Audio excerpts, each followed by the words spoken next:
Listo, hermanos, y disculpen. Gracias. Ok, listo. Entonces, cada papa ha tenido su carisma, su propia forma de ser, y cada santo padre entonces, según su carisma, pues ha actuado. Montini era un sacerdote, un obispo, un papa conocido como un papa dirigido a la clase social, un papa que vio, fue profético y analizó los signos de los tiempos. Ojo con esto que les voy a decir. Y vio la problemática que estamos viviendo hoy, la cultura de la muerte.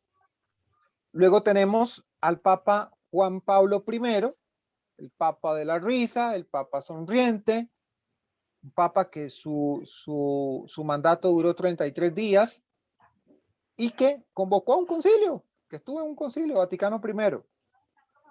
Y interesante con este Santo Padre, muy poco conocido, pero que él dejó cosas importantes como la infabilidad papal, el dogma de la infabilidad papal. Luego tenemos a Juan Pablo II.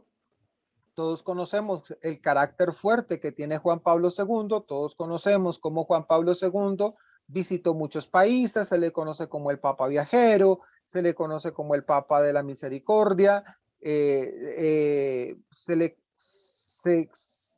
fin.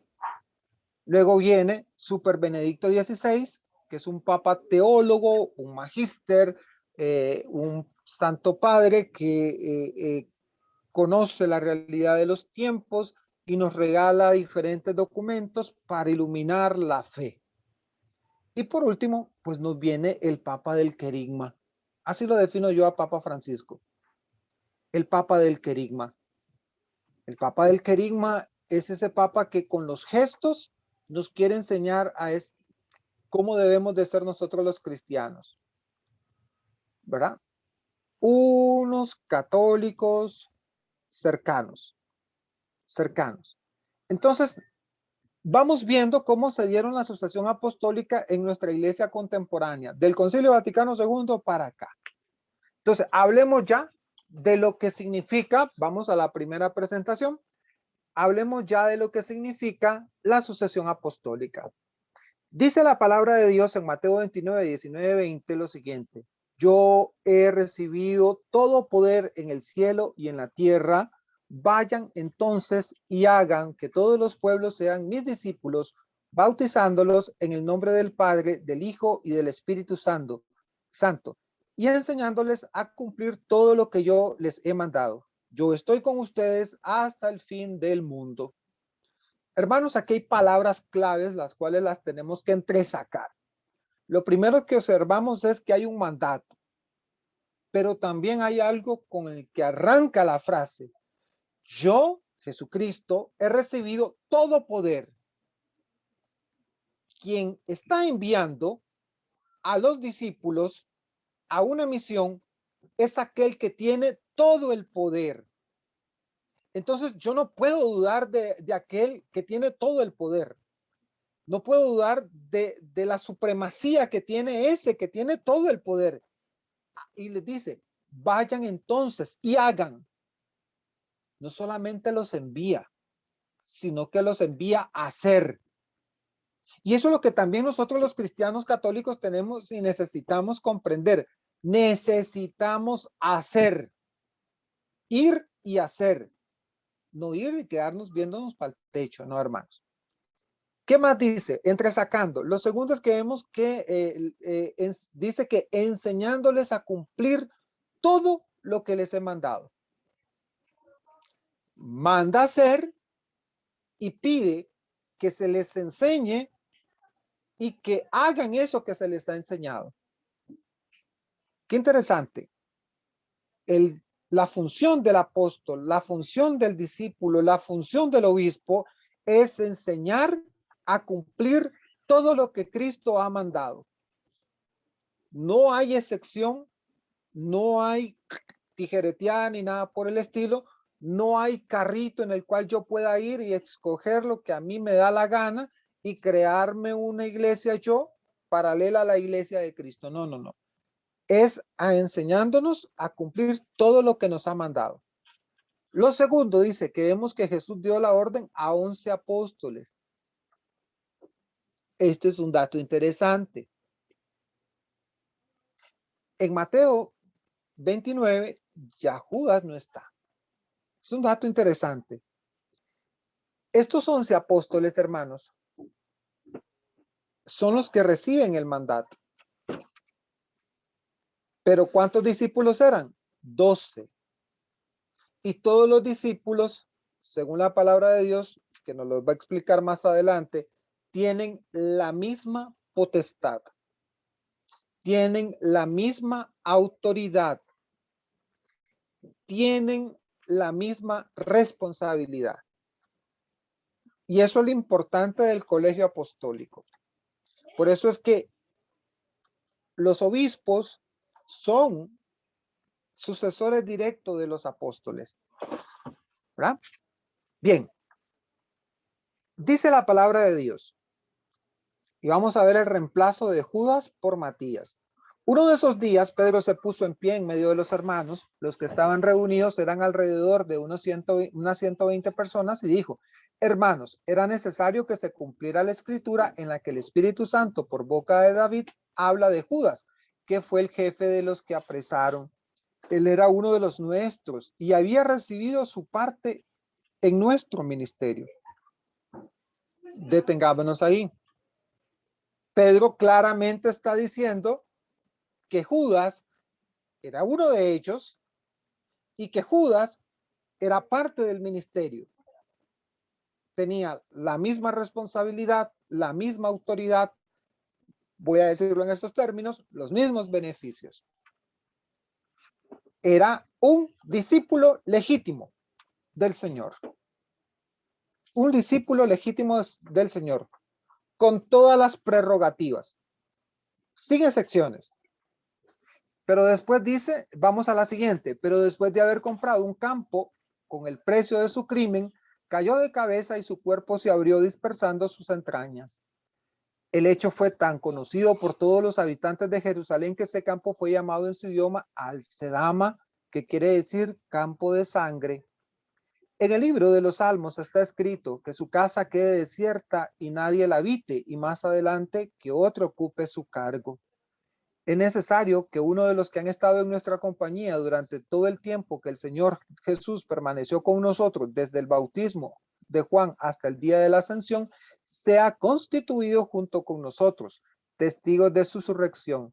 Se pusieron a dos: José, llamado Barsabás, de sobrenombre el Justo, y Matías, y oraron así: Señor, tú que conoces los corazones de todos, muéstranos a cuál de los dos elegiste para desempeñar el ministerio del apostolado dejado por Judas, al irse al lugar que le correspondía. Echaron suerte y la elección cayó sobre Matías, que fue agregado a los 11 apóstoles. O sea, Matías se convirtió en el apóstol número 12. Pero vean qué interesante estas cositas. 12 son los escogidos, 12 son los discípulos, 12 son los obispos. Y vean qué interesante lo que dice Pedro. El tiempo que el Señor permaneció con nosotros desde el bautismo hasta el día de la ascensión. O sea, Pedro está indicando que otros caminaron y estuvieron ahí, pero que no eran parte de los 12, no eran parte del colegio apostólico, no eran parte de los que tenían la función de administración, no eran parte del club, digámoslo también en términos normales, sino que estos dos fueron escogidos, Matías y Barsabás, de sobrenombre el Justo. Y la elección es a escoger uno de ellos dos. Otro detalle importante, la oración para escoger a estos dos. ¿Ah? Que sea el Espíritu Santo que guíe, que sea el Espíritu Santo que nos dé el discernimiento necesario para escoger. Vamos a la siguiente. Entonces, analicemos varias funciones dadas a los 11 en la elección de Matías. Primero, interpretar las escrituras. Dice Lucas 24:25. Entonces, la referencia que ustedes ven ahí es Lucas 24:25, después la buscan. Entonces les abrió la inteligencia para que pudieran comprender las escrituras. Cristo les abrió la mente y les dio capacidad de interpretar las escrituras, y esta capacidad es por la asistencia del Espíritu Santo. Hermanos, todos podemos tener esa capacidad de interpretar las escrituras, asistidos por el Espíritu Santo. 2. Otra potestad que tenían los discípulos, perdonar los pecados. Vean qué toque. Jesús le dijo de nuevo, la paz esté con ustedes, como el Padre me envió a mí, yo también los envío a ustedes. Al decirles esto, sopló sobre ellos y añadió, reciban el Espíritu Santo. Los pecados serán perdonados a los que ustedes se los perdonen y serán retenidos a los que ustedes se los retengan.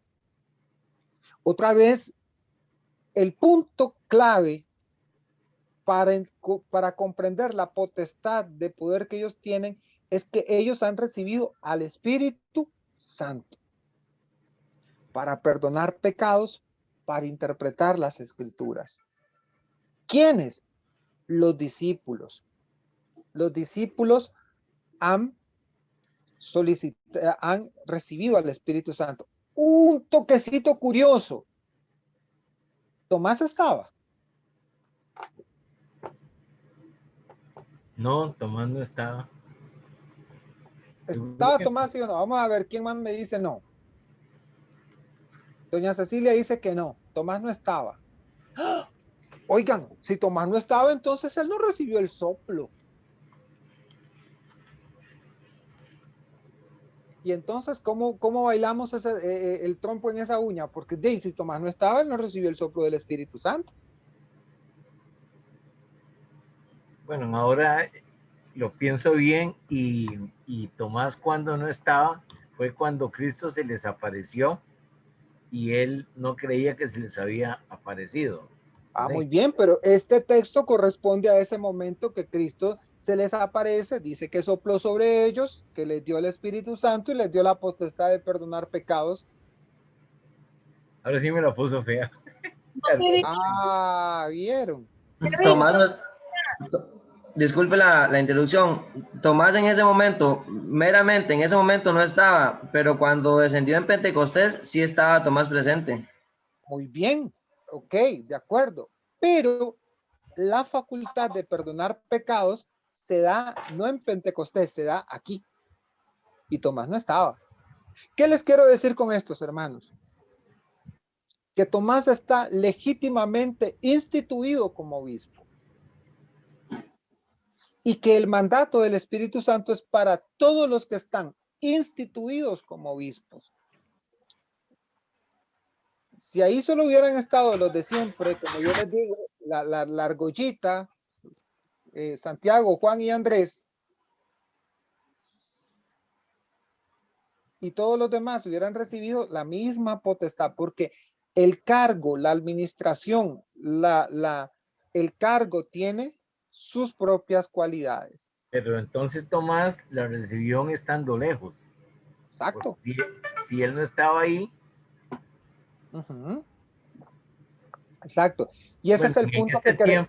En este tiempo diríamos que la recibió por correo. Don Gonzalo, quédese con esa parte. La recibió estando lejos, porque más adelante vamos a ocupar su comentario para comprender que la sucesión apostólica tiene su efecto. Vamos a ir al catecismo, vamos a la siguiente. En el numeral 860 dice lo siguiente: en el encargo dado a los apóstoles hay un aspecto intransmisible: ser los testigos de la resurrección del Señor y los fundamentos de la iglesia. Los obispos son los testigos de la resurrección, son el fundamento de la iglesia. Y esta divina misión confiada por Cristo a los apóstoles tiene otra característica: va a durar hasta el fin de los tiempos. La promesa de Cristo es: yo estaré con ustedes hasta el fin de los tiempos. Y es una promesa grande, enorme, hermanos, que nosotros debemos de comprender. Entonces, no cualquier persona puede autollamarse, autoelegirse, autoproclamarse pastor, apóstol, discípulo. Tiene que provenir de una sucesión directa apostólica directa de Cristo. Y entonces tampoco puedo venir y arguir como lo hacen los protestantes cuando dicen, cuando murieron los apóstoles, terminó la sucesión apostólica. Y entonces, ¿cómo me explican de que Pedro se levanta en una comunidad de 120 cristianos y eligen a 2 para que quede uno? Ya vimos que estaba Bernabás y estaba Matías, y quedó Matías ocupando la silla que Judas había dejado libre. Eso por un lado. Matías recibe la institución apostólica de manos de Pedro, bajo las mismas condiciones que todos ellos tienen. Tan discípulo es que tiene el mismo poder, la misma autoridad de interpretar y de perdonar los pecados. Eso por un lado. Lo mismo lo tiene Tomás, aunque no esté en ese momento, no haya estado presente en el momento que se dio el soplo. Tomás tiene la misma autoridad de interpretar y de perdonar pecados. Tiene la misma autoridad por ser obispo instituido. Y lo otro que tenemos que entender es que la palabra de Dios es palabra de vida eterna y sus promesas se cumplen. Yo no puedo venir y decir a estas alturas del partido, vamos hasta aquí llegamos y ahora pues seguimos a la libre. Eso no fue lo que quiso decir el Señor. El catecismo también nos dice que, como vemos, dice la misión confiada por Cristo no podía simplemente terminar con la muerte del último apóstol. Ellos oyeron de boca de Jesús una promesa que nunca ha sido rota, estar con ellos todos los días hasta el fin del mundo. ¿Por qué razón, hermanos? Porque hay una razón, y Jesús la dice, como el Padre me envió a mí, yo también los envío a ustedes. Como el Padre me envió a mí, yo también los envío a ustedes. ¿Le puedo agregar algo? Disculpe. Claro. En el mismo caso que estamos hablando, viene cuando Pedro, Santiago, era la reunión de los apóstoles, impone las manos sobre San Pablo, queda él con la autoridad con ellos, y San Pablo a la misma vez se lo pone a Timoteo. Vamos a ver eso más adelante. Por esta causa, sí, vamos a ver eso, ya lo vamos a ver. Okay. ¿No ve? Ya lo vemos, tranquilo. ¿Qué más dice? El que los escucha a ustedes me escucha a mí, el que los rechaza a ustedes me rechaza a mí, y el que me rechaza, rechaza a aquel que me envió. Esto es, veámoslo de 3 maneras. El que los escucha a ustedes escucha a Cristo. La autoridad apostólica que reciben de Cristo es la autoridad misma que al escuchar a los obispos, a escuchar al Papa, escuchamos a Cristo. Y si yo rechazo la palabra del obispo, rechazo la palabra de Cristo. Ya muchos santos lo advierten. Muchísimos santos advierten que debemos de tener cuidado al rechazar la palabra del obispo, porque el obispo es figura de Cristo. El Papa es figura de Cristo. Entonces, si rechazamos al obispo, rechazamos a Cristo, y al rechazar a Cristo, rechazamos al Padre, que fue el que envió a Cristo. Entonces, hermanos, tenemos que estar atentos a la escucha. Vamos a la siguiente.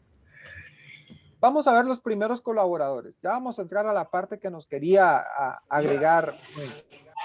Por cierto, bienvenidos a estos hermanos, a Noé, a su esposa, ay, se me olvidaron los otros nombres, al curso de apologética. Espero que puedan continuar formándose con nosotros a esta comunidad de Liberia, creo que son de Guanacaste. Bienvenidos a todos ellos. No sé si Jesús se habrá conectado también, nuevo hermano. Hay varios que no pudieron entrar, Eddie, no sé por qué. Bueno, vamos a ver eso después. Los primeros colaboradores, dice. A medida que la iglesia fue creciendo, se hizo necesario que los apóstoles tuvieran ayuda idónea en las diferentes actividades a cargo, y lo primero que vamos a ver es la elección de los 7 diáconos en Hechos capítulo 6 versículo del 1 al 7.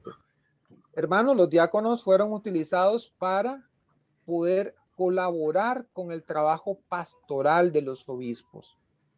porque a medida de que las comunidades cristianas fueron creciendo, recuerdan que Lucas en el libro de Hechos de los Apóstoles iba llevando un conteo, 120, 200, 300, 500, y en un momento dijo Lucas, no, esta vaina no se puede ir contando, ya no se puede. Entonces dejó de contar Lucas de un pronto a otro. Porque dijo, no, esto es imposible llevar un conteo, esto va creciendo como la espuma. Y resulta de que al verse superados ellos por la gran cantidad de personas, entonces se vieron obligados de nombrar diáconos. Recordemos que la iglesia se empieza a estructurar, a organizar. Recordemos aquel pasaje que vimos en aquel primer tema cuando estábamos viendo cómo el pueblo de Israel se organizaba bajo la figura de Moisés, ¿verdad? Y que él empieza a nombrar jueces para que le ayuden a administrar las tareas que él tiene. Y esos jueces tienen la potestad que tiene Moisés. Poder juzgar, poder discernir, y obviamente estos jueces le rendían cuenta a Moisés. Entonces, ese pueblo de Israel se volvió operativo. La misma situación estaba pasando con la iglesia primitiva naciente. Pedro es la cabeza, están los obispos, el colegio de obispos, pero los diáconos son los que colaboran con ellos para organizar al pueblo de Dios. Vemos también a San Pablo, a quien Dios elige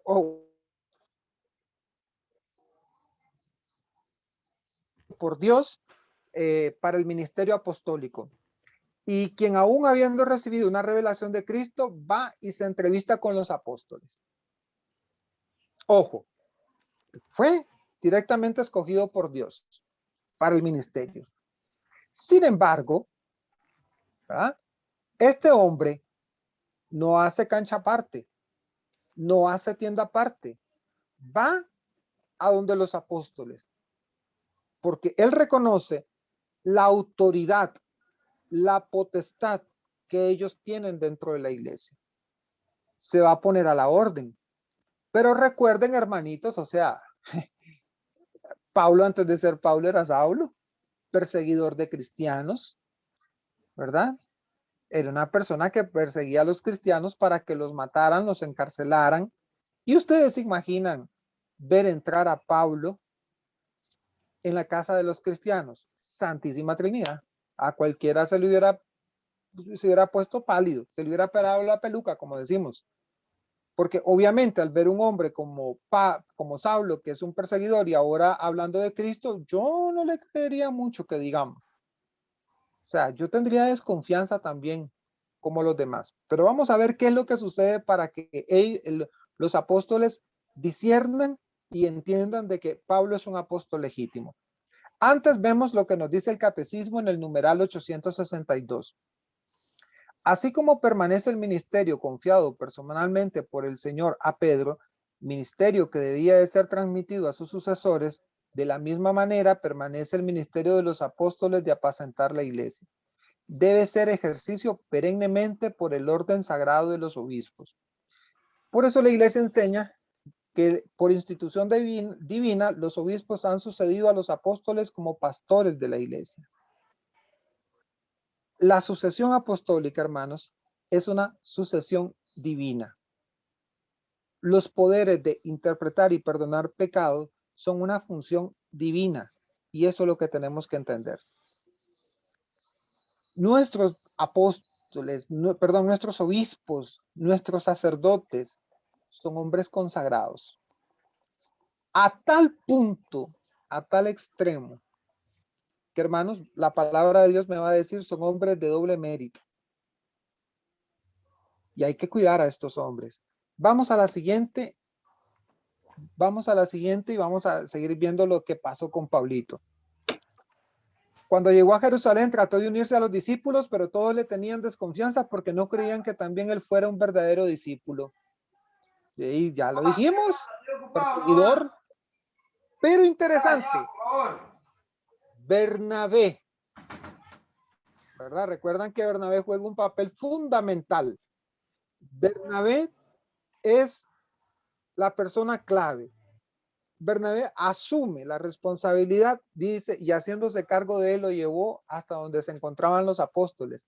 y les contó la forma en que Saulo había visto al Señor en el camino y cómo le había hablado y con cuánta valentía había predicado en Damasco en el nombre de Jesús. Entonces, este discípulo, Bernabé, hace y da constancia de Pablo.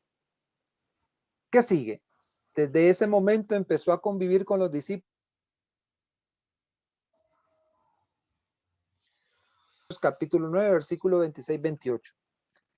Luego vamos a ver a Pablo instituyendo sacerdotes en las ciudades donde iba, lo que indica la clara conciencia de la misión recibida y conferida. Volvemos. Al ser la carga tan grande, los mismos discípulos comienzan a organizar a las iglesias con presbíteros, con diáconos, para facilitar el trabajo de evangelización y para hacer accesible el mensaje de evangelización. En cada comunidad, dice, se establecieron presbíteros y con oración y ayuno los encomendaron al Señor en el que habían creído. 14, 25, 23 de Hechos de los Apóstoles. Otro texto vemos el uso del obispo es: de Pablo y Timoteo, servidor de Cristo Jesús, saludan a todos los santos en Cristo que se encuentran en Filipos. Ya estamos en Filipos. Y así como también a los que presiden la comunidad de obispos y a los diáconos. En Filipos, una comunidad cristiana católica, ahí habían obispos y entonces, ¿quiénes eran los que atendían a estos obispos? Pablo y Timoteo. Vean qué interesante. Vamos a la siguiente. Seguimos buscándole más a Pablo. Tú pues, hijo mío, mantente fuerte en la gracia de Cristo y cuando me has oído en presencia de muchos testigos, confíalos a hombres fieles que sean capaces a su vez de instruir a otros. Segunda de Timoteo 1:2. Importante. Le dice a este muchacho Timoteo que busque hombres fieles, testigos, cristianos con una vida de fe buena y que sean capaces de enseñar a otros. San Pablo no está dando instrucciones de evangelización, está dando de que busque personas que puedan asumir el cargo a los cuales están siendo llamados. Dice, no descuides el carisma que hay en ti, que se te comunicó por intervención profética, mediante la imposición de las manos del colegio de presbíteros. Hermanos, aquí vemos que el gesto de la ordenación es a través de la imposición de las manos. Se ve claro que Timoteo ha recibido un carisma por imposición de manos de parte del colegio de presbíteros. La sucesión apostólica se da a través de una imposición de manos. Se le pregunta a cualquier autollamado apóstol, autollamado discípulo, autollamado pastor, ¿y a ti quién te impuso las manos? Hace unos años, cuando se me pelaba el cable y me hacía cortocircuito la cabeza y me metía a los foros a estarme agarrando con Raimundo y todo el mundo en temas como estos, hubo un hermano que un día me dijo, vos tanto que hablas de la imposición de manos, comprobame que el obispo de Costa Rica es un verdadero y legítimo sucesor de los apóstoles. Con muchísimo gusto, papito. Vas a ir de espalda. Y yo quiero que usted también me compruebe que su pastor tiene legitimidad. De la misma manera en que te lo voy a demostrar yo. Oigan, y comenzamos. Cuando llegamos a Bernardo Tills, el primer obispo que tuvo Costa Rica, nos tuvimos que saltar para León, Nicaragua, porque recuerden de que antes nuestra arquidiócesis pertenecía a León, Nicaragua, y a partir de ahí comenzamos y fuimos subiendo hasta llegar a Francia. Y de Francia saltamos hasta llegar a Antioquía. Hermanos, nuestros obispos vienen, por decirlo de alguna manera, de una línea de sangre, voy a decirlo de esta forma, que parte directamente de la imposición de manos de Pedro a Ignacio de Antioquía. ¿Y quién era Ignacio de Antioquía? El primer obispo que tuvo, un obispo que Pedro nombró en esa zona. Y este Ignacio de Antioquía fue amigo, discípulo de Juan. Juan, el discípulo amado. Vean ustedes qué toque. Y aquel hombre se me puso pálido, porque no pensó que se lo pudiéramos demostrar. A mí se me perdió el link donde están las páginas de la sucesión apostólica. Un día de estos me voy a tomar la tarea de volverlo a buscar porque yo lo tenía. Y ustedes se pueden ir metiendo. ¿Quién fue el sucesor de fulano, de tal, de fulano, de tal, de fulano, de tal, de fulano, de tal, de fulano, de tal, de fulano, de tal, etcétera? Y usted va a llegar hasta Jesús. Porque esos registros se guardan. Así como tenemos el listado de los 266 papas, así de la misma manera tenemos los listados de los obispos. Vamos adelante. Vamos a la siguiente. Interesante eso. Sí, no, claro. Y es muy interesante estarlo revisando. Es un dato histórico muy importante. Vamos con Tito. El motivo de haberte dejado en Creta fue para que acabaras de organizar lo que faltaba y establecieras presbíteros en cada ciudad como yo te ordené. ¡Ay! O sea, Pablo deja a Tito. Tito es un obispo y él comienza a organizar presbíteros en cada ciudad. Ojo, como dice Pablo, como yo te ordené. Un mandato de organización, un mandato para que estructure las iglesias particulares de esas comunidades. Vemos que Tito va a terminar, y es algo importante, Pablo lo deja en Creta, pero Pablo arranca la tarea. Y a través de Pablo se inician los primeros obispos, pero ahora deja a Tito que termine el trabajo. Hermanos, aquí estamos hablando de sucesión apostólica. Aquí estamos hablando de la sucesión de los discípulos. Aquí estamos hablando de la conformación de la iglesia de Cristo paso a paso. Incluso dice en la carta de Timoteo ya se empieza a vislumbrar una clara definición jerárquica dentro de la iglesia. Y vamos a ver entonces la dimensión de las tres funciones, obispo, presbítero y diácono. Y vean qué interesante. Ojo con lo que viene. Si alguno aspira al cargo de episcopo es una palabra griega que significa obispo, desea una noble función, es pues necesario que el obispo sea irreprensible, o sea, tiene que ser una persona de cualidades de 100. Casado una sola vez, sobrio, sensato, educado, hospitalario, apto para enseñar, ni bebedor, ni violento, sino moderado, enemigo de dependencias, desprendido del dinero, gobierne bien su propia casa y mantenga sumisos a sus hijos con toda dignidad, pues si alguno no es capaz de gobernar su propia casa, ¿cómo podría cuidar de la iglesia de Dios?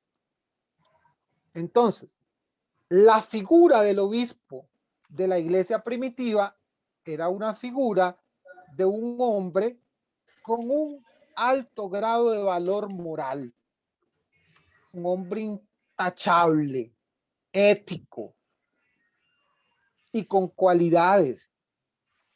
O sea, no cualquier hijo de vecinos. No cualquier hijo de vecinos, hermanos. ¿Qué más dice la palabra de Dios? Que no sea neófito, o sea, que no sea, voy a decirlos en términos que me entiendan, en términos muy coloquiales, no se ofendan, que no sea burro. O sea, capaz, que conozca, que sepa. No sea que llevado por la soberbia caiga en la misma condenación del diablo. Es necesario también que tenga una buena fama entre los de afuera, para que no caiga en descrédito y en las redes del diablo. También los diáconos deben ser dignos, ahora está hablando de los diáconos, dignos sin doblez, no dados a beber mucho vino ni a negocios sucios, que guarden el misterio de la fe con una conciencia pura. Primero se les someterá a prueba y después, si fuesen irreprensibles, serán diáconos. Que no sean choriceros. Que vean, imagínense. Oigan, y usted ve ahí en los diferentes textos de videos que uno ve en YouTube y uno ve cómo un día de estos estaba viendo uno así que yo siempre me detengo a verlo porque digo yo, qué caribarros que son, por el amor de Dios, pidiendo el diezmo y haciendo una distinción entre diezmo y ofrenda. Y decían, la ofrenda es para los pobres, las limosnas para los pobres, el diezmo es de Dios. Y si usted no diezma, peca. Tome pal pinto. Le roba a Dios. Esas son las palabras que ocupa la mujer. Yo, El diezmo es para el pastor. El bien. diezmo es para el pastor. ¿Qué sigue? Los presbíteros dicen, ejercen su cargo debidamente. Ojo, merecen un doble reconocimiento, sobre todo los que dedican todo su esfuerzo a la predicación y a la enseñanza. El presbítero tiene un grado superior y tienen no pondrás bozal al buey que trilla, y también el obrero tiene derecho a menos que estén avalados por 2 o 3 testigos. Primera de Timoteo 5, del 17 al 19. Santísima Trinidad. Al cura, por más mal que me caiga, lo tengo que respetar con devoción. Vean, yo no sé si será por cuestión de educación o qué, pero a mí se me hace difícil decirle a un cura, a un sacerdote, el apodo que tenga. Hay uno que por fuerza se lo tengo que decir porque créanme, no sé cómo se llama, al padre Toto, porque no sé cómo se llama, pero hay cura que conozco, su nombre, padre Víctor, padre Emilio, padre Luis, su nombre. Es importante, hermanos, que aprendamos a entender algo. Ellos son personas consagradas. Dice la palabra de Dios, los presbíteros que ejerzan su cargo debidamente merecen un doble reconocimiento. Un doble reconocimiento. Tratemos con respeto y vean, hay gente que, hola, ahorita porque no se puede, hola curita, y le mandan el beso en el cachete. Hermanos, es un hombre consagrado. Es un hombre santo. Entonces, ¿me entienden? Yo conozco un padre que es muy folclórico. Entiéndanme, es muy folclórico. Ustedes lo escuchan, ustedes dicen, y ese es padre. Sí, él es padre. Sin embargo, hermano, yo me río de las cosas que él nos dice, de las bromas que él da, pero yo no me puedo igualar a él. Ya esa es bronca de él, muy personal. Sin embargo, yo trato siempre con respeto al sacerdote. Porque delante de mí tengo a la única persona que tiene 2 cosas que yo necesito para mi vida eterna: perdonar mis pecados y consagrar a Cristo en el altar. Sí, hermanos. Y tenemos que orar por ellos por esa razón. Y por otras más, obviamente. La Iglesia Católica mantiene la jerarquía, como nos muestra la Biblia, como un fiel reflejo de lo que fue la enseñanza siempre de la Iglesia primitiva. Hoy por hoy la Iglesia sigue teniendo a Pedro como cabeza, a los obispos como sucesores de los apóstoles, a los presbíteros como los que colaboran con los obispos y a los diáconos. Y luego vienen ahora las nuevas formas como los religiosos, las religiosas, ¿verdad? Los laicos, los seglares, las consagradas, los consagrados. Todos conformamos parte del pueblo místico de Dios. Sigamos adelante. Terminamos aquí con la sucesión apostólica y ahora nos metemos a la infalibilidad papal y a la infalibilidad de la iglesia. ¿Es la iglesia infalible y es el papa infalible? Esto es vital que lo logremos entender hoy, hermanos. Todos pecamos. Todos pecamos, hermanos. Los curas tienen pecados. Los diáconos tienen pecados.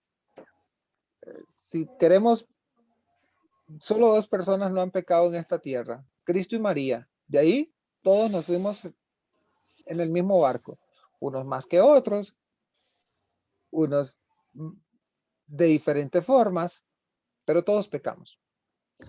San Vicente de Lérins, en los apuntes para conocer la fe verdadera, dice lo siguiente: todo cristiano que quiera desenmascarar las intrigas de los herejes que brotan a nuestro alrededor, evitar sus trampas y mantenerse íntegro, incolume en una fe incontaminada, debe, con la ayuda de Dios, pertrechar su fe de 2 maneras: la autoridad de la ley divina ante todo y con la tradición de la Iglesia Católica.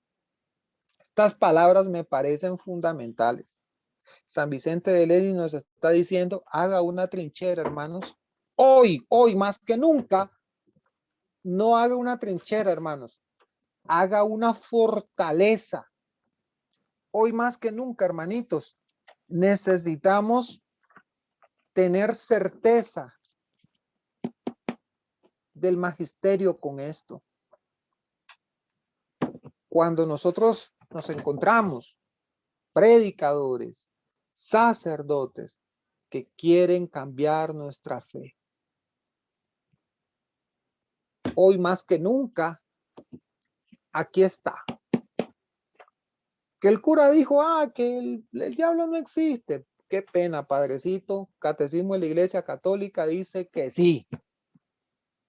Y que si yo peco, me voy para el infierno. Qué pena. Hoy, ahí en el estado de WhatsApp mío puse,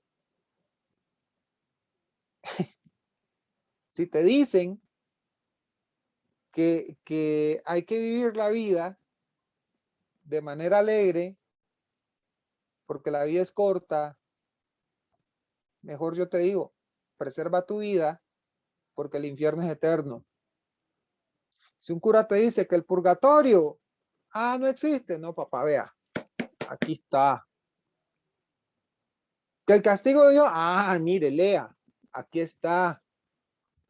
Que la Virgen, aquí está. No se equivoca, hermanos. En tiempos de confusión en los cuales hoy vivimos, es necesario que nosotros nos apeguemos a esto. Pertrechar su fe de 2 maneras: con la autoridad de la ley divina ante todo y con la tradición de la Iglesia Católica. ¿Puede un hombre o un grupo de hombres ser infalibles? Cuando todos sabemos que todos tenemos errores, nuestra tendencia a pecar está siempre presente durante toda nuestra vida. Sí, hermanos, es que nosotros tendemos a la concupiscencia. Nosotros tendemos al pecado. Nosotros tendemos al pecado.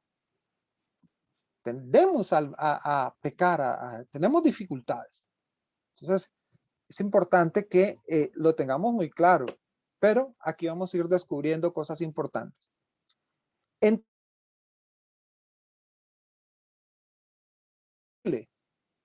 Bien. Vamos a la siguiente, perdón, Harry. Segunda de Pedro, 1:20. Pero ante todo, tened presente que ninguna profecía de la Escritura puede interpretarse por cuenta propia. Esto es vital, hermanos. San Pedro, en la segunda carta, nos está diciendo de que nadie tiene la potestad de interpretación por cuenta propia. Hoy en la mañana rápidamente escuchaba a un muchacho, influencer mexicano, y decía, es que tú lees la Biblia y... qué equivocado estás, hermano. La Biblia no se interpreta de la manera que a mí me dé la gana, ni creer lo que yo quiera. Vamos a ver qué más nos dice San Pedro 3:16. Lo escribe también en todas las cartas cuando habla en ella de esto, aunque hay en ellas cosas difíciles de entender que los ignorantes y los débiles interpretan torcidamente, como también las demás escrituras para su propia perdición. ¿Qué nos está diciendo Pedro? Que hay cartas de Pablo que son difíciles de entender, pero que hay ignorantes y débiles que las interpretan torcidamente. Hoy, hermanos, tenemos muchos que están interpretando torcidamente la palabra de Dios. Y hay que decirlo con todas las letras, hermanitos, porque como yo se los he dicho a ustedes en este curso, yo no le voy a tapar a nadie nada. Y uno, y dos, tampoco voy a hacerme el ciego como que no están ocurriendo cosas. Un día de estos salió una monjita, Luisa Caram, diciendo de que José y María, hasta, el tema lo vieron el jueves los que están en Mariología, hasta José y María tuvieron relaciones sexuales, una religiosa. Luego me sale el viernes o el jueves pasado un sacerdote que claramente él dice, soy homosexual, lo dice así, sin ningún problema, y él dice que David y Jonatán eran homosexuales. Entonces, son personas que están interpretando las escrituras de manera personal, torciéndolas, que son débiles. A eso se refiere San Pedro. Y si nos vamos a la acera de enfrente, donde nuestros amigos protestantes, entendemos como algunos dicen, es que solo es el Padre, solo es el Hijo, el Padre y el Hijo, no, que Jesús, quien murió en la cruz, si Dios o Jesús, y un montón de conjeturas y un montón de teorías que se inventan para justificar sus enseñanzas. Entonces, hermanos, tenemos que tener muchísimo cuidado con la interpretación de las escrituras. Tenemos siempre que tener el trípode, la escritura, el magisterio y la tradición de la iglesia. Nunca se olvide usted de eso. Cuando haya algo que yo no entienda, lo quiero entender mejor, busque el magisterio, busque la tradición de la iglesia. El magisterio, ¿qué es? Seguimos. Es la autoridad de la iglesia investida a los obispos como sucesores de los apóstoles para enseñar la fe bajo la autoridad del Papa, sucesor de Pedro, vicario de Cristo, cabeza visible de la Iglesia Católica. Y el magisterio incluye la enseñanza de la doctrina, la moral y las costumbres. Aquí dentro de este documento tenemos enseñanzas de doctrina, moral y costumbre. El magisterio, según el catecismo, dice en el numeral 85, es el oficio de interpretar auténticamente la palabra de Dios, oral o escrita, que ha sido encomendada solo al magisterio vivo de la iglesia, el cual lo ejercita en nombre de Jesucristo. Es decir, a los obispos en comunión con el sucesor de Pedro, al obispo de Roma.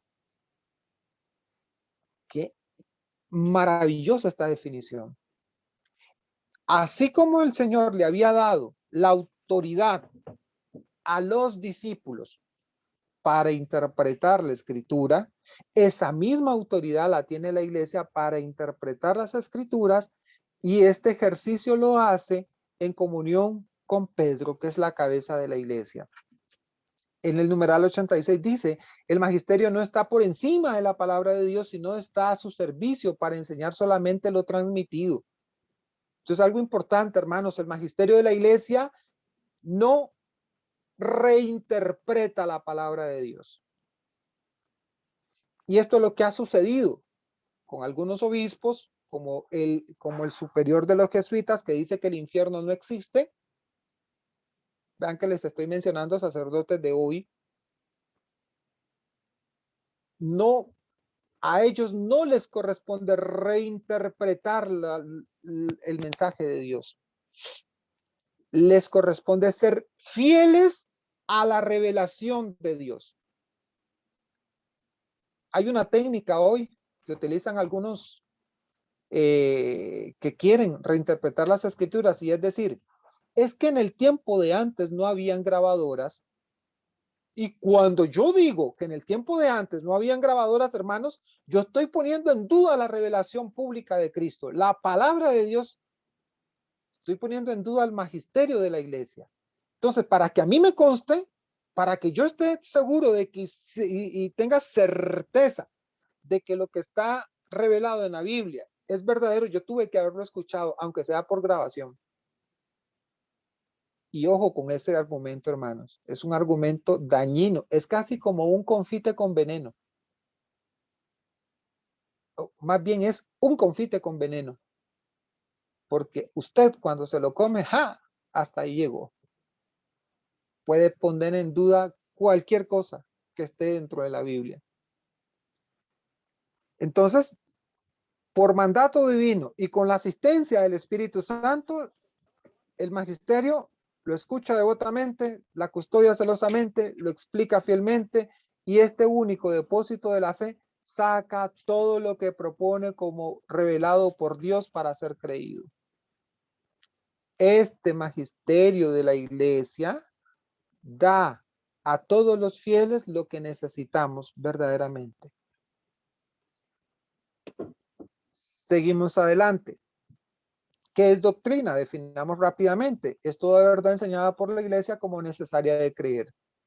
Y vamos a ver revelación divina, que es una conclusión teológica de la verdad revelada y es parte de la ley natural.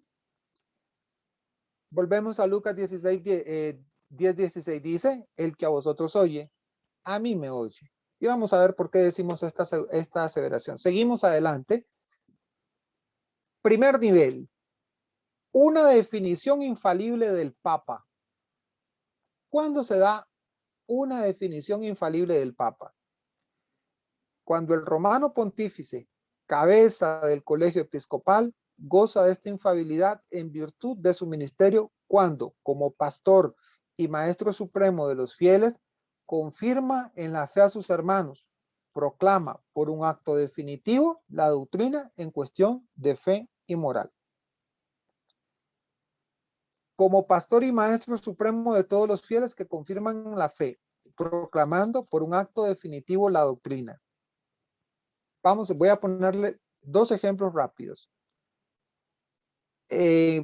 Ahorita el 15 de agosto vamos a celebrar un dogma. ¿Cuál dogma? El dogma de la de la Asunción de la Virgen Santísima a los cielos. El Santo Padre, ex cátedra, proclamó este dogma como una verdad de fe, que siempre se ha creído. Los protestantes dicen, mira, el dogma acaban de inventarlo los papas. No, hermano. Si nosotros tenemos hasta documentos históricos que hablan de la Asunción de la Virgen Santísima. Tenemos un documento preciosísimo que se llama Transitus Mariae, que nos habla, nos cuenta, nos explica de cómo fue el entierro de la Virgen María y cómo su cuerpo no está, que fue asunto al cielo. Tenemos fuentes históricas como la de Flavio Josefo. Y así sucesivamente vemos cómo la tradición de la iglesia a través de mucho tiempo venía hablando de la asunción de la Virgen Santísima en cuerpo y alma. Y que su cuerpo no experimentó la corruptibilidad porque nunca pecó. Cosa que nosotros pecamos, nosotros sí experimentamos ser corruptos. ¿Verdad? Entonces, esa es una proclamación de una verdad de fe que siempre ha creído y que el Papa la deja sentado. Y ojo, en esta proclamación de fe, si yo no creo que María está en el cielo en cuerpo y alma, yo estoy fuera de la comunión de la iglesia. La iglesia tiene 44 dogmas y cada uno de ellos, todo cristiano está obligado a creerlo. Y no está sujeto a interpretación de nada ni de nadie porque ya fueron proclamados dogmas, verdades de fe. Por ejemplo, la encarnación de Cristo, la Trinidad, la creación del mundo, los dogmas marianos, la Eucaristía, son dogmas de fe, hermanos. ¿Ah? Muy bien. Eddie, La mayoría de las proclamaciones. Señor. No, ¿qué significa ex cátedra? Ex cátedra. Ya se los explico. Denme un segundo para llegar ahí. La mayoría de las proclamaciones infalibles del Papa son en consulta con los obispos, aunque el Papa puede definir un dogma aún sin los obispos. Concilio Vaticano II, Lumen Gentium, número 25. Eso es ex cátedra, don Gonzalo, cuando el Papa puede definir un dogma aún sin los obispos. Eso es una declaración ex cátedra. No tiene necesidad de consultarle a los obispos. Simplemente, lo voy a poner así en términos muy coloquiales, se le peló el cable y dijo, esto es y eso es y se acabó. Punto. Recuerden que él tiene la autoridad de atar y desatar. ¿Verdad? Hay una figura que el Papa usa que no es ex cátedra, pero que se usa, y es la figura del mutuo propio. Hay figuras, es un documento, o tenemos también las bulas papales, son otros documentos, porque dentro del magisterio de la iglesia tenemos diferentes documentos en los cuales nosotros debemos de saber bulas papales, mutuo propio, encíclicas, exhortaciones, en fin. ¿Ah? Bien.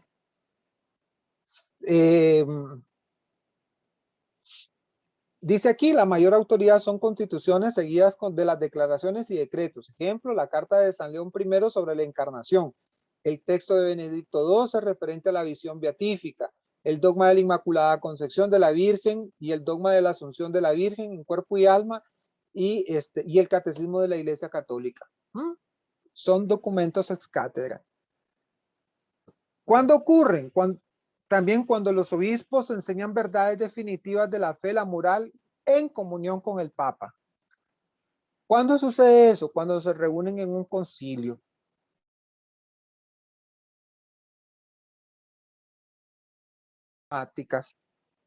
Cuatro constituciones que debemos de creer porque son dogmáticas.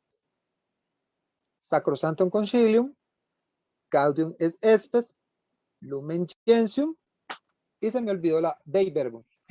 Casi se me olvida la otra. ¿Cuándo se reúnen en concilio? Para saber si la iglesia tiene la intención de enseñar infaliblemente en este segundo nivel. Se debe observar el lenguaje en la institución. Si se hace ver que es una verdad definitiva y va en consecuencia con lo que el Santo Padre nos dice y con la revelación de la palabra de Dios, entonces es infalible. Denme un segundito. Este es mi librito del Concilio Vaticano II. Vamos a ver qué dice las declaraciones dogmáticas. A mí me encanta porque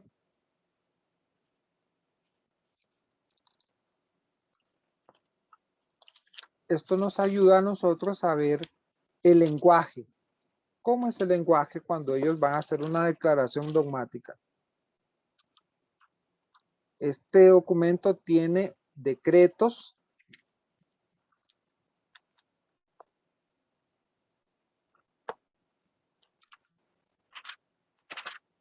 y tiene documentos.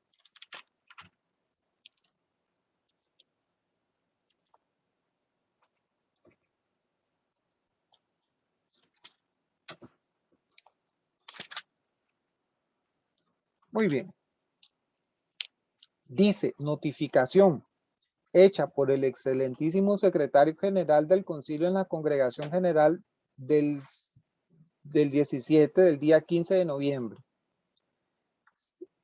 Y esto es algo importante, dice, se ha preguntado cuál debe ser la calificación teológica de la doctrina que en el esquema de la constitución dogmática sobre la divina revelación se expone y se somete a votación. A esta pregunta, la Comisión de la Doctrina de la Fe y Moral ha dado respuesta en su declaración del 6 de marzo del 1964, y que teniendo en cuenta la práctica conciliar y el fin pastoral del presente concilio, este santo sínodo precisa que en la Iglesia solamente han de mantenerse como materia de fe o costumbre aquellas cosas que él declare manifiestamente como tales. Todo lo demás que el Santo Sínodo propone por ser doctrina del Magisterio Supremo de la Iglesia debe ser recibido y aceptado por todos y cada uno de los fieles de acuerdo con la mente del Santo Sínodo, la cual se conoce bien por el tema tratado, bien por el tenor de la expresión verbal y conforme a las reglas de interpretación teológica. ¿Escucharon el tipo de lenguaje que ocuparon los sacerdotes, los del sínodo? Es un lenguaje en el cual nos está diciendo que es un dogma de fe, que es una declaración de fe. Concilio Vaticano II. Entonces, vean qué interesante. A ver. No, te me fuiste te me pasaste, regresate, Harry.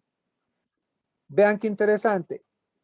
Los documentos oficiales emitidos por una conferencia nacional de obispos, generalmente llamadas cartas pastorales, que son las explicaciones de cómo se aplica la enseñanza de la iglesia o se va a poner en práctica dentro de un país determinado.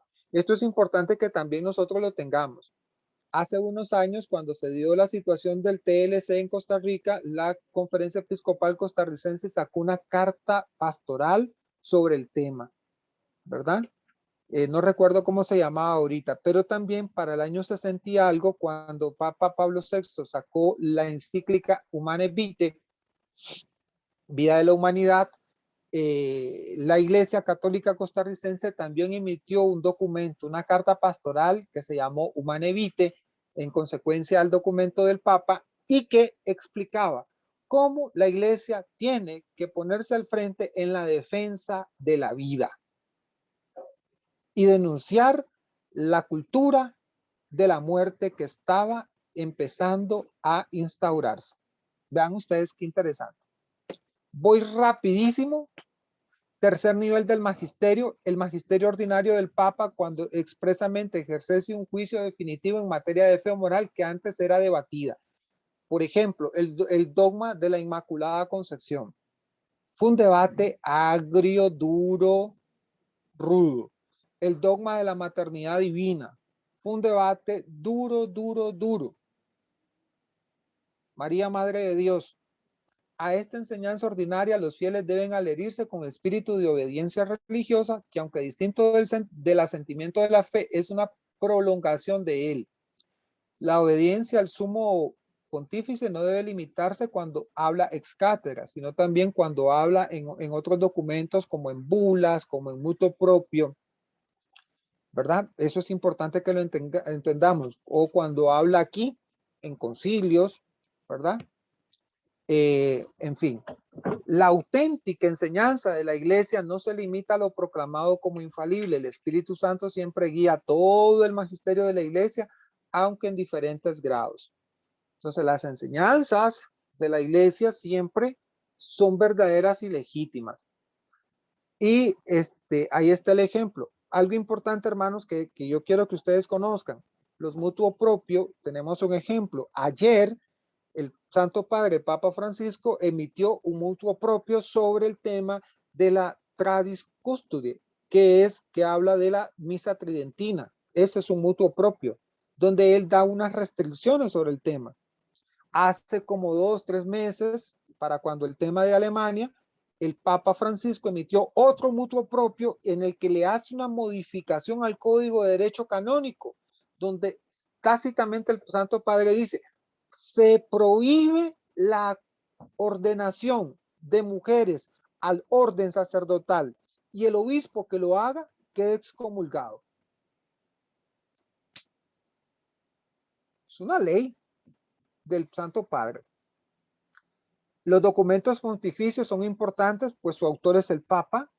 Tenemos encíclicas, tenemos constituciones apostólicas, y tenemos las bulas papales.